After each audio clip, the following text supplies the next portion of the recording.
What's up, everybody? So today we are finally back in the garage once again. It's been a little while since I've been out here. It's just been way too cold outside. That temperature really took a dive. It got super cold out, and that little heater behind me just does not keep up whatsoever when it gets that cold. Like right now, it's perfect. But yeah, we're back in the garage working on the Civic once again. Now in the last video you guys saw, we ended up doing the EK9 thin side moldings. Got those all put on, looking nice, and we also did the EK9 red carpet with the floor mats. So everything's coming together on this car slowly but surely, and I can't wait to get this interior done for the most part. But that's not what we're focusing on today. What we're going to be focusing on today is the brakes in the front and the ride height of the vehicle. Now if you guys look at the vehicle itself right here, I don't know how well the video can pick it up, but the front end sits a lot lower than the back end, and I'd like to raise up the front just a little bit because the front end's been rubbing on everything. The fender liner is rubbed, the front end when I pull it in here scrapes, so can't have that. We're gonna need to raise it up a little bit, and then I'm also gonna put on some new rotors and brake pads on the front here because if I remember correctly, last time I drove this, it was making a lot of noise, squeaking, so we're gonna go ahead and replace all that stuff and like I said, raise this up. So let's go ahead and do a quick measurement to see how high we need to raise this up. I'm assuming we need to probably do about ½ inch in the front, but I'm gonna leave the back the way it is. So just the front we're gonna focus on, but yeah, let's go ahead and measure this out. So if you guys can see this here, from the center of the hub to the fender, looks to be about 10½ inches, or 10 3/4. So that's that there. We'll go here to the back, measure this out. So center of the hub to the quarter panel is about 11 inches. So yeah, we'll raise the front end about ½ inch to ¼ inch. I think we'll go with a half first because it may settle down just a little bit. But yeah, ½ inch should be perfect. So for now, let's go ahead and jack this thing up, take the wheels off, and start doing the brakes.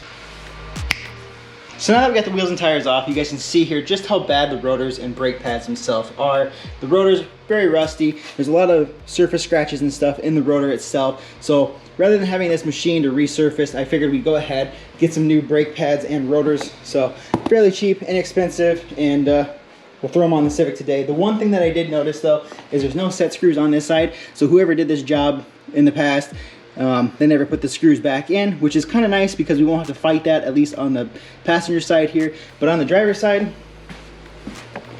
you guys can see they're still here. So we're gonna go ahead, hit this with some WD-40, see if we can let it soak for a little bit. I'm sure some of these bolts and stuff are pretty rusty and seized up a little bit, so we'll let it soak for a little bit. And then as far as those screws go, people usually put anti-seize on those to keep them from seizing in there, and you can remove them fairly easy. But in our case, it looks pretty rusty, so we're gonna have to take out the impact screwdriver and see if we can get those loose. Otherwise, we'll have to drill them out. Okay, so I've had everything soaking for a little while now, and I figured we'd go over here to the driver's side just to show you guys those set screws. So this one up here, this top one, is already loose, so it's very easy to remove. But this one here, it looks like somebody's already tried doing it before, and it's tight. So I've got this here, which is an impact screwdriver. I got this off Amazon, which I'll link in the description for you guys to try it out. But I've used this a couple times, comes in really handy. So what you wanna do, stick it in there, make sure that it is turned to the L for left. If you wanna tighten, you go right. So we're going left. We'll go ahead and stick this in here. Take the hammer. That was actually pretty easy. So there it is. That ended up busting that loose. So now, you can see there, the little screws are out.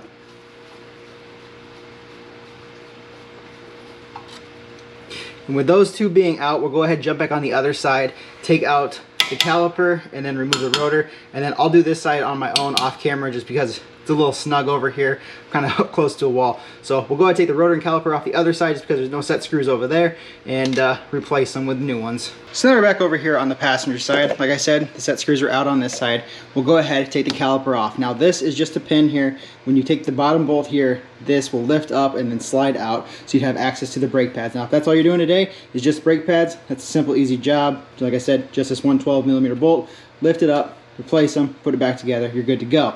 But in our case, since we're doing the rotors, we're gonna need to go ahead and pop off these two 17mm bolts here that hold the caliper bracket on. So there's one here, and then there's one on the back side there. So we'll pop the 12 out, the two 14s, have it all the way, and we should be able to remove the rotor.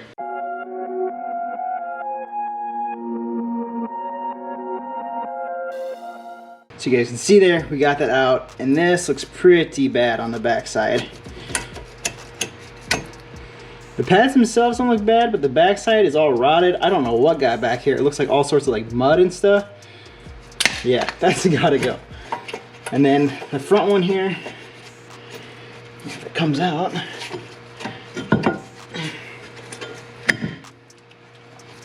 yeah, this one's also pretty bad. This one's actually really low, and you can see the wear pattern isn't necessarily straight. There's definitely more wear on this side than there is on the bottom half. So it's good thing we're replacing these. But now here's the two bolts that I was talking about. These two are the 217s. We'll take those out. That'll help us take the bracket out. And we're gonna hang this caliper up probably on the coilover itself. Just take a band or something just to put it out of the way. Once this bracket's out, we can remove the rotor.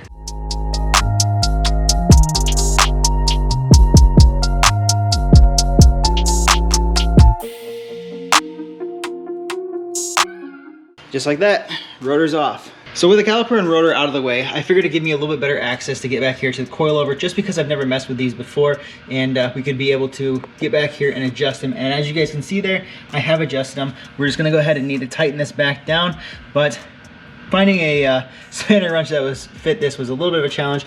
Luckily enough, I have a couple here. We have the Raceland ones that were used on my brother's Subaru, and then I have these stance ones that were off of my S14 that's currently behind me.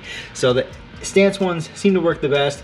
Got it to adjust, so all we got to do is just put this lock ring back down so it stays in place, and we can measure it out. In the beginning of the video, like I said, from here to the fender liner, or fender, was 10.5 inches, so we should be at 11 inches now, so it'll be equal with the front and the rear, and it should be good to go. So with that being said, let's go ahead and finish up these brakes here. We'll go ahead, throw a little anti-seize on here to keep the new rotors from sticking to the hub, put the new rotors on, clean them up with some brake clean, reassemble the caliper, put the new brake pads in there, and compress the piston, and we should be completely done. So let's go ahead and knock this out.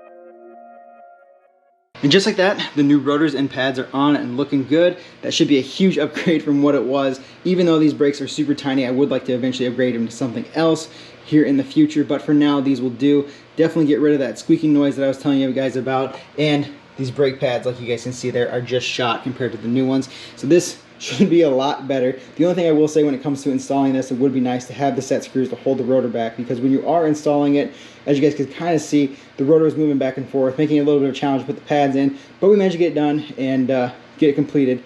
And we also got the suspension, I believe, dialed in. I'm not 100% sure until we get the wheels and tires back on, but we can't throw those back on until we get over to the driver's side and put the new pads and rotors on that. So let's go over there, get that done, and then put the wheels on and check our ride height.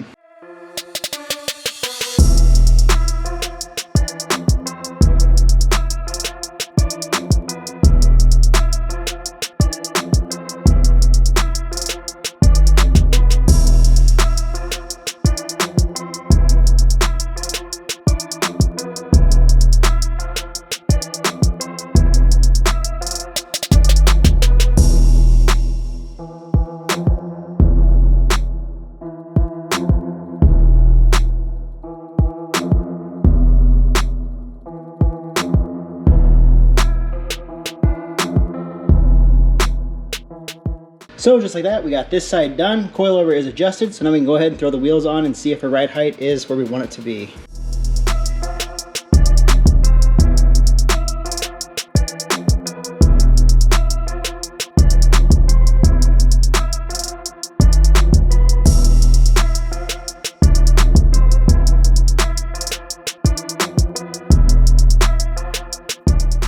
See how she looks.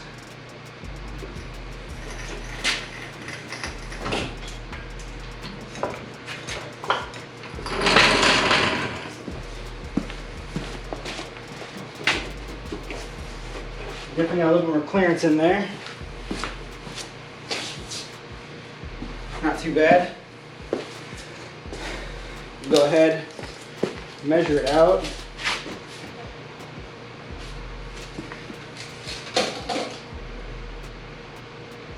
Yep, we're spot on at 11 on this side.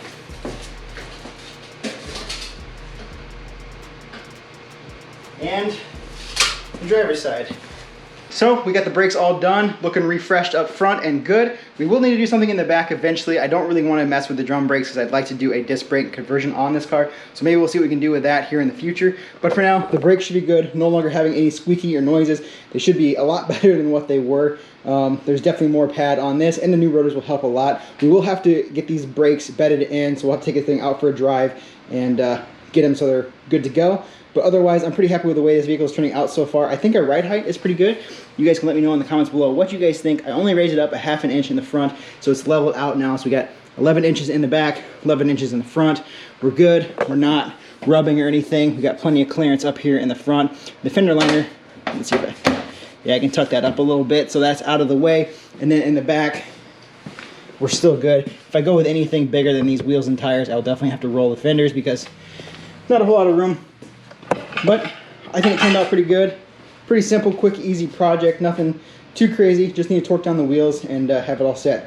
So hope you guys liked this video. If you guys did, make sure to give it a big thumbs up. Don't forget to subscribe. We got plenty more stuff coming with the Civic, so stay tuned for that. And I'll see you guys in the next one.